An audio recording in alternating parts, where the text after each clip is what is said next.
Quinta Siegel said that she missing 4 teeth or not. I don't know. What I heard, I caught a little bit of Michelle Atielian's live.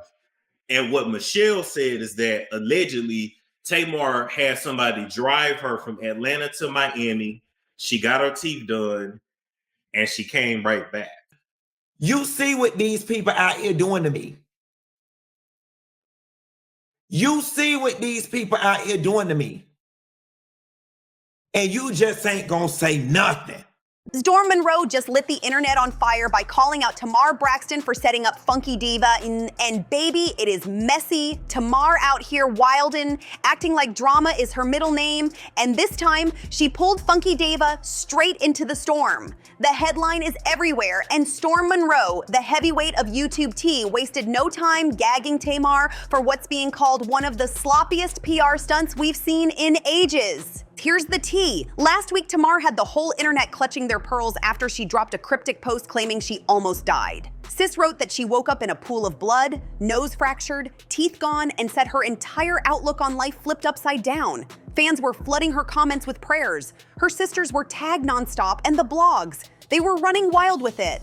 But the plot twist, Funky Dineva ended up in the hot seat. Yup, Funky was the last person spotted with Tamar that night. They were out partying, sipping, kicking it like old friends. Then out of nowhere, Tamar drops her bombshell post, "I'm serious," and goes ghost. Silence for days.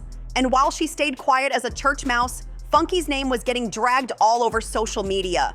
People were whispering, people were accusing. Did he spike her drink? Did he hit her? Did one of his friends set her up? His name was spinning in the rumor mill like he was the villain in a twisted Lifetime movie. So what's the truth behind Tamar's game? And why Funky Dineva gotta carry the weight of her silence? Drop your thoughts in the comments, hit that like button, subscribe, and share. Cause trust me, this story is only getting juicier. Let's see what's waiting for us in the next chapter of this saga. The whole while, even then and even now, I'm holding on to your business. I'm trying to protect you medically. I'm trying to protect you romantically. Even in this moment, I'm trying to protect you medically. I'm trying to protect you romantically, but you're not finna play with me. The only reason the music video came out as early as it did was to... And even in this moment, I still don't have the heart to do it to you.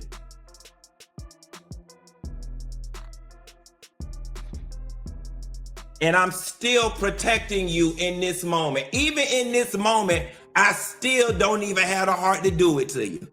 Fast forward just 1 week, and boom! Tamar pops back out like nothing ever happened, smiling, dancing, serving face with all her teeth perfectly intact in a glossy music video promo. No blood, no hospital gown, no trauma, just glammed up promo for her brand new EP, and standing right there beside her, Funky Dineva, looking like part of the rollout package. Now tell me that ain't shady. You can see why Funky was heated. This whole thing screamed setup. Funky hit Instagram with receipts of his own, making it crystal clear he felt played like a fool. He said Tamar's little attention stunt had him catching bullets left and right on the internet while she sat back and let the rumors run wild. He flat out called himself collateral damage in what he labeled a 2-bit PR stunt. And honestly, that cut deep, but he wasn't lying. I told you yesterday you was gonna pay me for my pain. I told you yesterday you was gonna pay me for my pain. See, you the type of person, you ain't used to having nobody around you to meet you where you at, all right? I'm equally as crazy, I'm equally mentally and emotionally unstable as you are. All of this was supposed to be put to bed yesterday. The man's reputation was dragged through the mud while Tamar stayed cute and quiet, just waiting to pop out with her big promo. And this is where Storm Monroe stormed in, literally through the front door of this drama.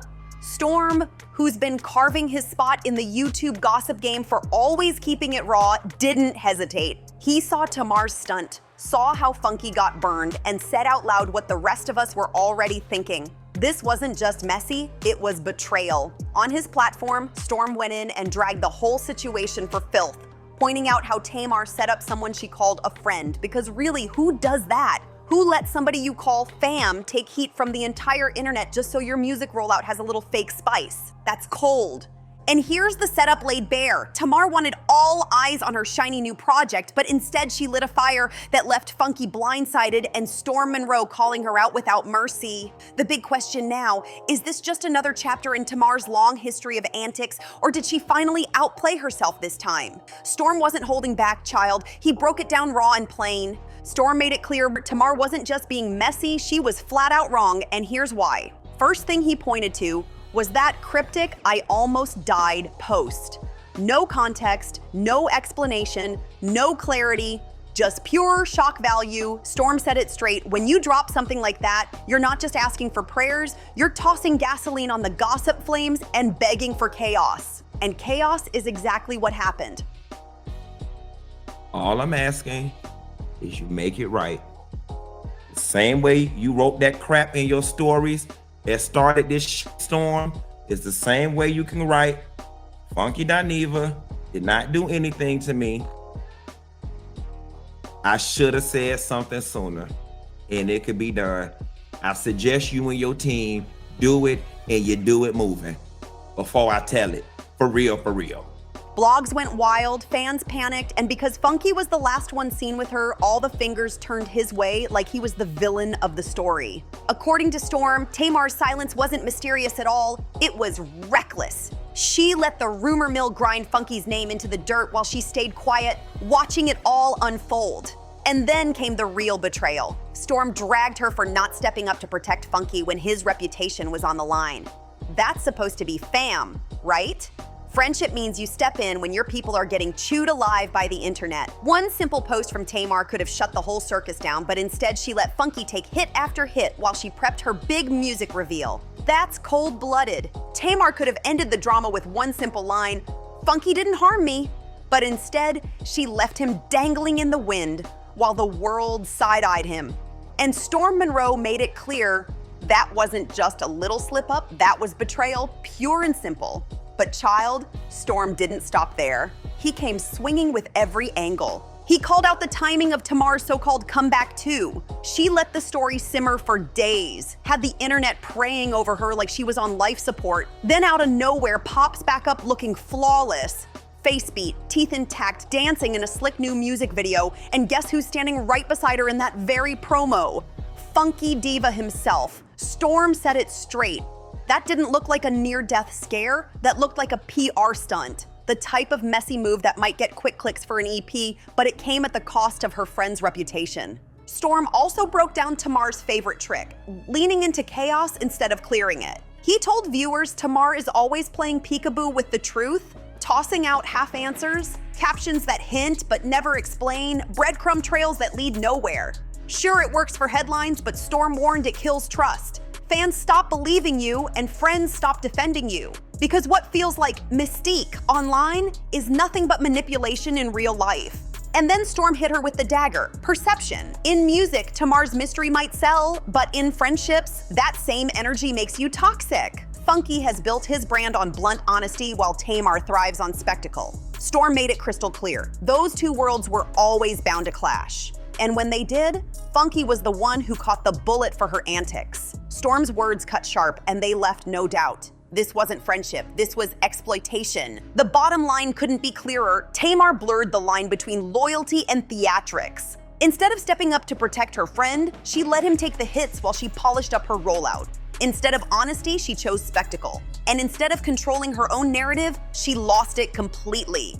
And let's not pretend like this is Tamar's first messy stunt, because baby, it's not. She's got a whole resume of chaos long enough to fill a BET docuseries. What happened with Funky and Storm? It's just the latest entry in a pattern Tamar has been running for years. Let's hit rewind. Ever since the Braxton family values days, Tamar was branded the sister who thrived off being extra.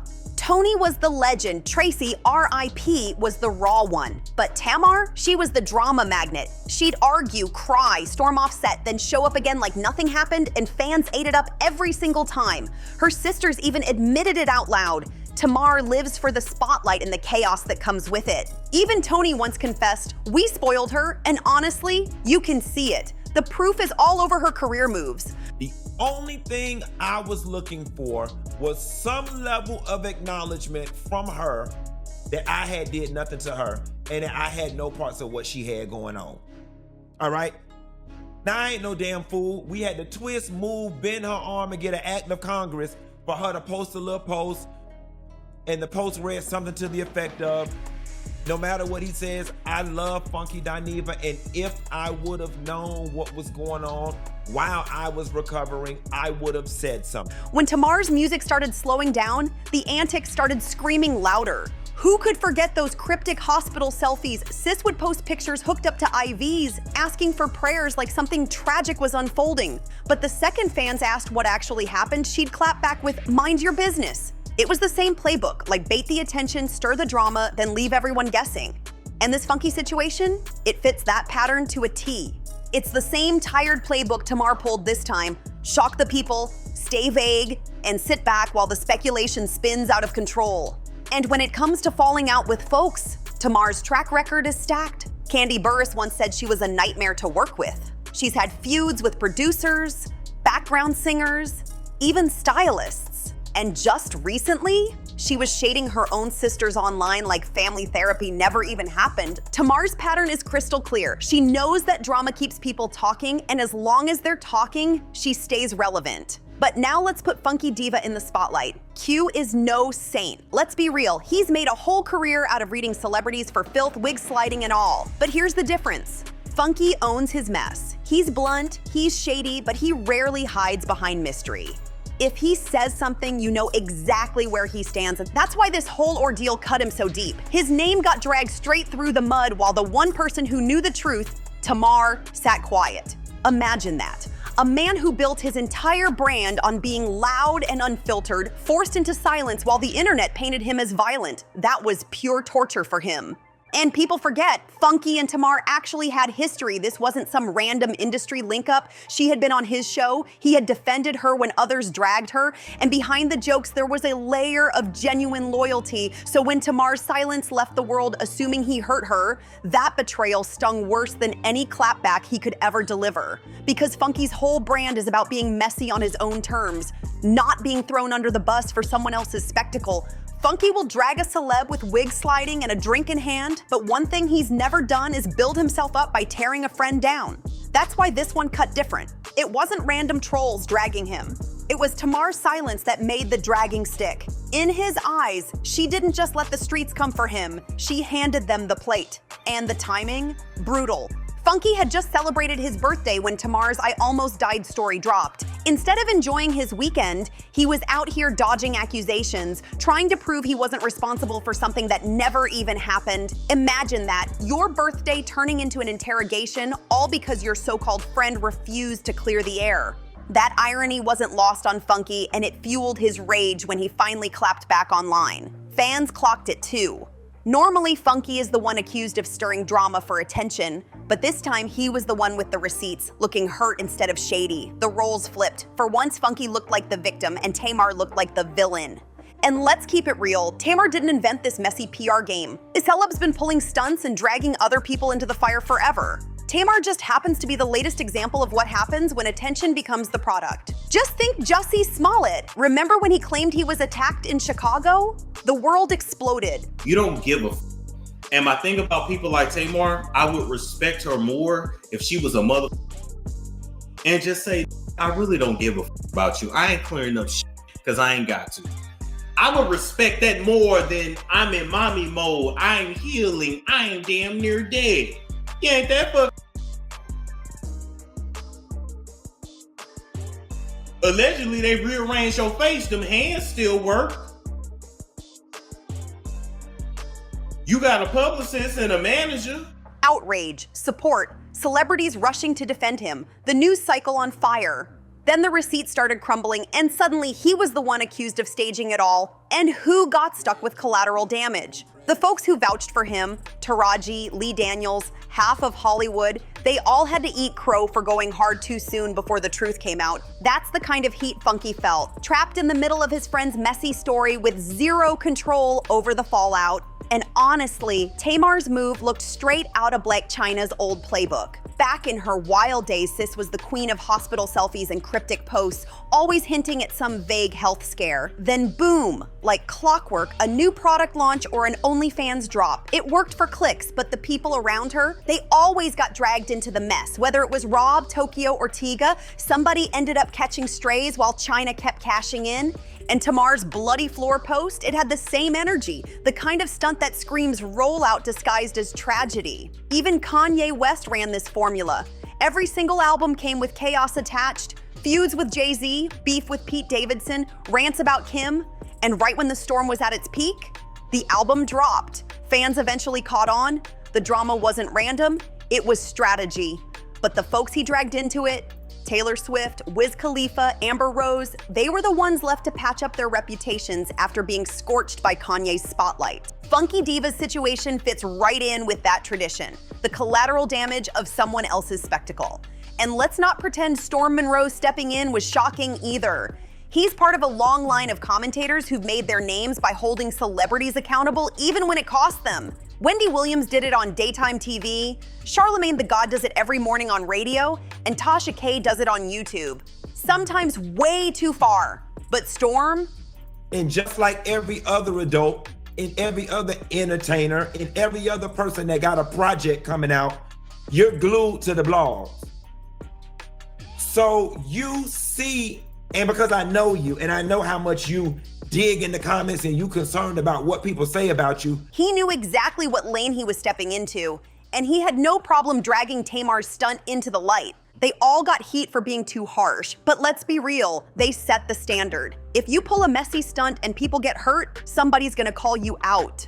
Storm saw Tamar's move, clocked it for exactly what it was, and decided to say the quiet part out loud. So no, Tamar ain't the first to pull a PR stunt that backfired, Funky ain't the first to end up as collateral damage, and Storm ain't the first voice to scream, enough is enough. But when you put all three together, whoo, you get the perfect storm of gossip, betrayal, and receipts that feel way too familiar in celebrity culture. And the real question now is this: will Tamar's legacy be remembered for her powerful voice or for her endless stunts? Because history shows, once people start seeing you as the drama, it's almost impossible to convince them you're the victim. And how did Tamar respond after Funky aired her out and Storm doubled down? She slid onto socials with that classic Braxton cocktail of shade and victimhood. She wrote, "No matter what he says, I love Funky anyway. Had I known what was going on while I was in the hospital trying to recover, I would have said something. It's terrible that whatever I didn't say turned into all this.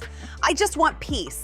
But baby, the internet wasn't buying it. The timing of her post, dropping right after Funky's clapback went viral, looked less like sincerity and more like damage control. And fans caught on quick. She still didn't directly apologize to Funky, didn't clear his name outright, just tossed out vague lines about love, peace, and misunderstanding. For someone accused of using a friend as collateral, that silence on specifics spoke louder than anything. Funky, of course, wasn't buying it either, and the way he hit back next, that was the clapback Tamar never saw coming. Funky laid it down plain. "This was all I wanted. It was the principle of the whole situation. I'm not one of them other punks, and I won't be toyed with like I'm one of them or be treated disposable like I'm one of them. It's done. I'm all good. Now, Tamar Braxton, I pray you recover quickly, and I hope the new project spawns nothing but hits after this." But let's be real, the tone was anything but peace. That statement wasn't just a wrap-up, it was a declaration of war. Funky made it clear, Tamar crossed a line with him, and once that line's crossed, there's no going back. This saga is only getting messier, and the fallout, it's about to shake up the whole gossip game. So what do you think? Did Tamar just lose a real friend for good? Hit that like button, subscribe, share, and drop a comment, and trust me, you don't want to miss the next one. See you on the next chapter of the drama.